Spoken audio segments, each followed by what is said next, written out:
आज की इस व्लॉग में हम डिस्कस करेंगे जो एमडी कैट 2023 है जो 10 सितंबर को कंडक्ट करवाया गया, उसके ऊपर हम थोड़ा सा बहस करेंगे और उसका एक छोटा सा एनालिसिस करेंगे कि एमडी कैट इस साल किस तरह का रहा।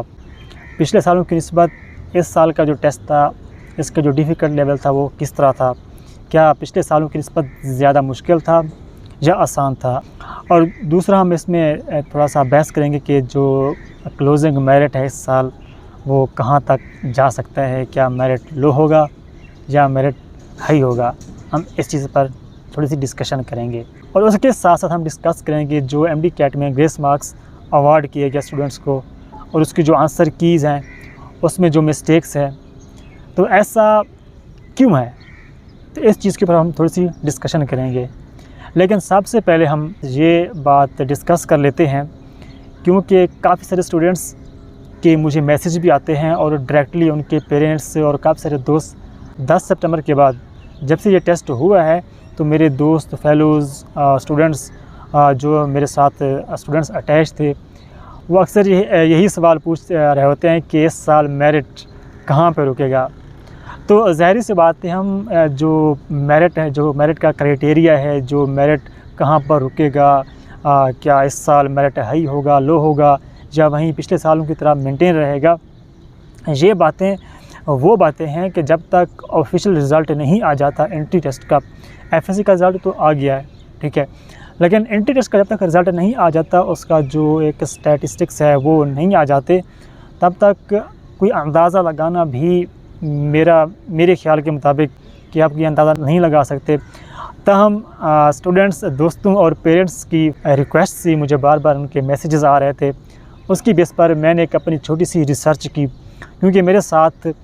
इस साल जिन बच्चों ने टेस्ट दिया है 2023 में तकरीबन 400 से 500 स्टूडेंट्स ऐसे हैं जो मेरे साथ अटैच हैं पिछले एक साल से। तो मैंने इन 400 से 5 स्टूडेंट्स में से डाटा कलेक्ट किया है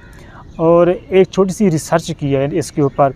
कि इसमें बच्चों की जो है रेंज है, तो इसमें मार्क्स की रेंज क्या है। जो इन 500 स्टूडेंट्स का मैंने डाटा कलेक्ट किया है, ये डाटा कलेक्ट करने के बाद मैं एक इस नतीजे पर पहुंचा कि जो एवरेज मार्क्स किसी भी स्टूडेंट ने लिए हैं इनमें से मैक्सिमम 188 मार्क्स थे स्टूडेंट के और मिनिमम तो आप कह लें कि 130, 135, 140 भी थे। लेकिन जो एवरेज मार्क्स थे वो 168 से लेकर 175 थे, यानी कि अब 170 लगा लें, ठीक है। तो मैंने इस साल का एक अंदाज़ा लगाने के लिए कि इस साल मेरिट कहाँ पर रुक सकता है, अराउंड अबाउट कहाँ पर रुक सकता है, तो मैंने इस चीज़ से हिसाब लगाया कि मैंने 170 मार्क्स एवरेज मार्क्स लगाए कि एक स्टूडेंट ने ऑब्टेन किए हैं एमडी कैट में, और उसके साथ साथ मैंने एफएससी में जो एवरेज मार्क्स हैं उसी स्टूडेंट के 1040 लगे हैं। ये मैंने इसलिए लगाए हैं क्योंकि इसमें रिपीटर्स भी होते हैं, जो कोविड वाले स्टूडेंट्स हैं वो भी इसमें शामिल हैं, क्योंकि इसमें 1100/1100 वाले स्टूडेंट्स भी शामिल हैं।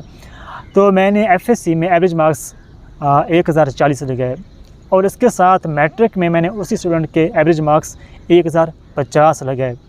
और जब हम इसको कैलकुलेट करते हैं 10%, 40% और 50% क्राइटेरिया के मुताबिक, तो ये एग्रीगेट बनता है 89.8636।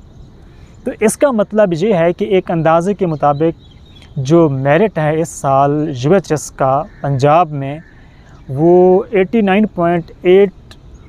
प्लस माइनस आप 5 कर सकते हैं, इसके राउंड अबाउट आ सकता है। लेकिन क्योंकि इसमें एक और फैक्टर अगर हम ऐड करते हैं,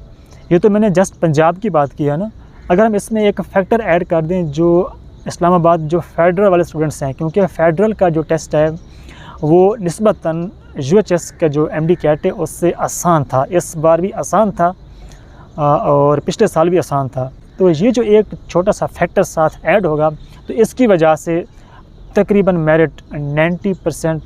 से एबव रह सकता है, ठीक है। तो ये मेरा एक छोटा सा रिसर्च थी और मेरा एक एनालिसिस था और एक्सपीरियंस भी है पिछले 3-4 साल का। तो उसकी बेस पे मैंने कहा है, ये कोई ऑथेंटिक बात नहीं है, ये कोई लाजमी नहीं है कि मैंने 89.8 कहा है या मैंने 90 कहा है तो इसी रेंज में ही मेरिट फॉल करे। तो मैंने एक प्रोबेबिलिटी बताई है, इसकी पॉसिबिलिटी बताई है कि यहाँ पर मेरिट फॉल कर सकता है। अब हम बात करते हैं जो आंसर कीज़ हैं उनमें जो मिस्टेक्स थी। सबसे पहले तो हम इस बात को देख लें कि जो एक क्रेडिबिलिटी है वो टेस्ट की, वो मेंटेन होनी चाहिए थी, जो कि मेरे ख्याल के मुताबिक इस टेस्ट को अच्छा जो उसकी क्रेडिबिलिटी है उसके मुताबिक, क्योंकि CSS के बाद ये पूरे पाकिस्तान में MD कैट का जो एग्ज़ाम है हाईली कम्पिटिटिव और हाई लेवल का समझा जाता है, तो इसकी जो क्रेडिबिलिटी वो मेंटेन होनी चाहिए थी। इन्होंने सबसे पहली बात तो ये है कि जो इन्होंने टेस्ट में 5 नंबर जो है वो ग्रेस मार्क्स वो दे दिए स्टूडेंट्स को, और उसके बाद जो उन्होंने आंसर कीज़ दी हैं उनमें वाज़ेह मिस्टेक है। मसलन जो बायोलॉजी है सेकंड ईयर की पंजाब टेक्स्ट बुक की मैं बात कर रहा हूँ, उसमें जो उसका चैप्टर नंबर 24 है डार्विनिज़म में से उसने एक वाज़ेह तौर पे एक सवाल उसमें से आया हुआ है और उसमें उसका answer as it is line में लिखा हुआ है, उसकी लाइन भी दी हुई है हालांकि, लेकिन इसके बरअक्स UHS ने उस क्वेश्चन का आंसर की में और दिया है, जो कि मैं समझता हूँ कि एक क्लियर मिस्टेक है। और इस तरह से 1-2 सवाल और भी हैं।